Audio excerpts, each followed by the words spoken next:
शेतकऱ्यांनो कर्ज भरा अन्यथा तुमच्या मालमत्तेचा आम्ही लिलाव करू, अशी बातमी आजच्या ॲग्रोवनच्या पेपरला जळगाव जिल्ह्याची बातमी आहे। जळगाव जिल्ह्यातील शेतकरी बांधवांच्या घरी किंवा शेतकरी बांधवांच्या गावामध्ये राष्ट्रीयकृत बँका असतील, खाजगी बँका असतील, या बँकेचे कर्मचारी येऊन शेतकरी बांधवांना धमकी देत आहेत की शेतकरी बांधवांनो कर्ज भरा अन्यथा तुमच्या आम्ही मालमत्तेचा लिलाव करू। आता नेमकं शेतकरी बांधवांनी नेमकं काय करायचं त्या संदर्भात एक महत्त्वपूर्ण असं अपडेट आपण पुढच्या 2 ते 3 मिनिटाच्या माध्यमातून आपल्या व्हिडिओच्या माध्यमातून आपल्या चॅनलच्या माध्यमातून सविस्तरपणे पाहण्याचा प्रयत्न करणार आहोत। नमस्कार शेतकरी बांधवांनो, मी ज्ञानेश्वर मुळे आपल्या सर्वांचं बळीराजा यूट्यूब चॅनलवरती हार्दिक स्वागत करतो। तर शेतकरी बांधवांनो, आमच्या यूट्यूब चॅनलवर जर नवीन असाल तर आपण चॅनलला नक्की सबस्क्राइब करून ठेवा, जेणेकरून तुम्हाला शेती संबंधित असेच नवनवीन व्हिडिओ आमच्या चॅनलवर पाहायला मिळतील। चला तर शेतकरी बांधवांनो व्हिडिओला सुरुवात करूया।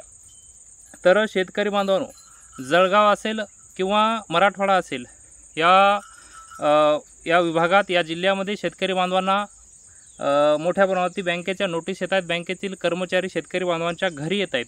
तर आजच्या ॲग्रोवनच्या जर पेपरला जर बातमी जर बघितली तर आज 27 एप्रिलच्या ॲग्रोवनच्या पेपरला जर बातमी जर आपण बघितली तर शेतकरी बांधवांना बँकेच्या माध्यमातून नोटीस देण्यात येत आहे, तुमचं कर्ज भरा अन्यथा तुमच्या मालमत्तेचा आम्ही लिलाव करू।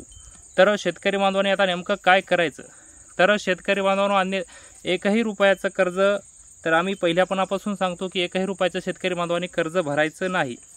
तर शेतकरी बांधवांनी काय सरकारला सांगलं नव्हतं की आम्हाला कर्जमाफी पाहिजेत, तर याच सरकारनं, याच महाराष्ट्राच्या मुख्यमंत्र्यांना, याच महाराष्ट्राच्या उपमुख्यमंत्र्यांनी शेतकरी बांधवांना आश्वासन दिलं होतं की आमचं जर सरकार आलं तर आम्ही शेतकरी बांधवांचा 7/12 कोरा करू।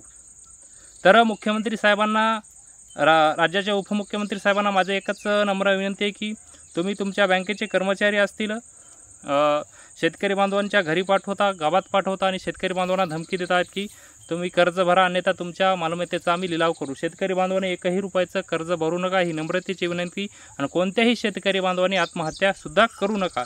तर शेतकरी बांधवांनी काय सरकारला कर्ज माफी द्या म्हणून शेतकऱ्यांना का मागणीसुद्धा केलेली नव्हती। तर या सरकारनं, आमचं जर सरकार पुन्हा सत्तेत आलं, मागच्या 3 महिन्यापूर्वी सरकारच्या माध्यमातून घोषणा करण्यात आली होती, महाराष्ट्र राज्याच्या विधानसभा निवडणुकीच्या पार्श्वभूमीवर आमचं जर सरकार आलं तर आम्ही शेतकरी बांधवांचा 7/12 कोरा करू।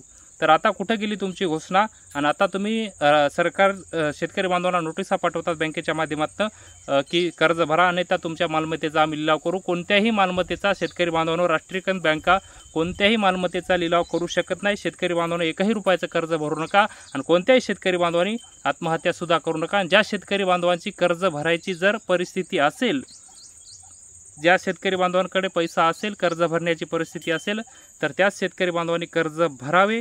आणि ज्या शेतकरी बांधवांची परिस्थिती कर्ज भरायची नसेल त्या शेतकरी बांधवांनी अद्यापही कर्ज भरू नका।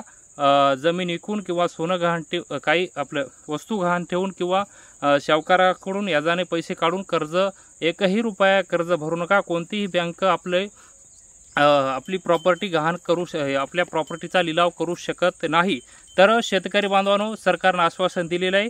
आता जर आपल्या बच्चू कडू असतील, अनेक नेते असतील, यांच्या माध्यमातून सुद्धा कर्जमाफीचं मोठं आंदोलन उभं करण्यात आलेलं होतं। आता काही दिवसांमध्ये एक मोठं आंदोलन शेतकरी बांधवांचं मुख्यमंत्र्यांच्या घरावर जाणार आहे। कर्जमाफी संदर्भात आमचे मित्र ज्ञानेश्वर खरात पाटील असतील, त्यांच्यासोबत लाखो शेतकरी बांधव असतील, बच्चूभाऊ कडू असतील, यांचं एक आंदोलन मुख्यमंत्र्यांच्या घरावर नागपूर येथील निवासस्थानावर लाखो शेतकरी जाणार आहेत। त्यामुळे शेतकरी बांधवांनो, आजची जी बातमी आपण जी बघितली, जळगाव जिल्ह्यातील शेतकरी बांधवांना बँक कर्मचारी घरी येऊन सांगत आहेत की कर्ज भरा अन्यथा तुमच्या प्रॉपर्टीचा आम्ही लिलाव करू।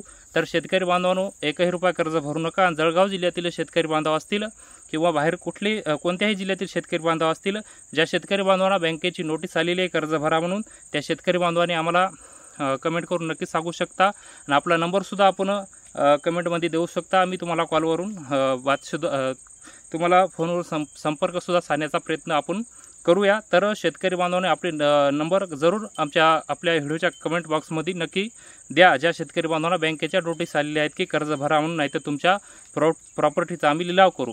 तर शेतकरी बांधवांना एक माझी नंबर सूचना, कोणत्या जर शेतकरी बांधवांची परिस्थिती कर्ज भरण्याची असेल तर भरा, अन्यथा भरू नका.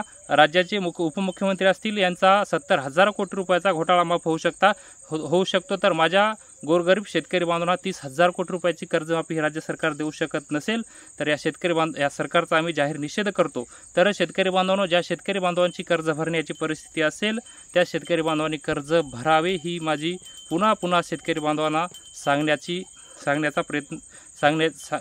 शेतकरी बांधवांना पुन्हा सांगण्याचा प्रयत्न मी करत आहे. तर शेतकरी बांधवांनो, हे होतं कर्जमाफीच्या संदर्भात. म्हणजे आज जळगाव जिल्ह्यातील शेतकरी बांधवांना नोटीस येत आहेत बँकेच्या माध्यमातून, त्या संदर्भात एक महत्त्वपूर्ण असं अपडेट, ते अपडेट आम्ही आमच्या व्हिडिओच्या माध्यमातून आपल्यापर्यंत सांगण्याचा प्रयत्न केला. तर हे अपडेट आपल्याला कसं वाटलं ते आपण कमेंट बॉक्समध्ये नक्की कळवावं.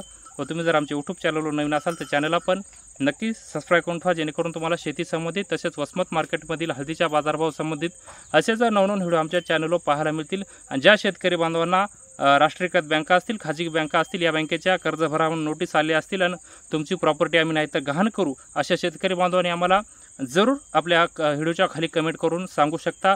आपला मोबाईल नंबरसुद्धा देऊ शकता, आम्ही तुम्हाला फोनवरून संपर्क साधण्याचा सुद्धा प्रयत्न करणार. तर शेतकरी बांधवांनो, चला तर शेतकरी बांधवांनो, तुमचा थांबतो, तुमची रजा घेतो. तोपर्यंत धन्यवाद.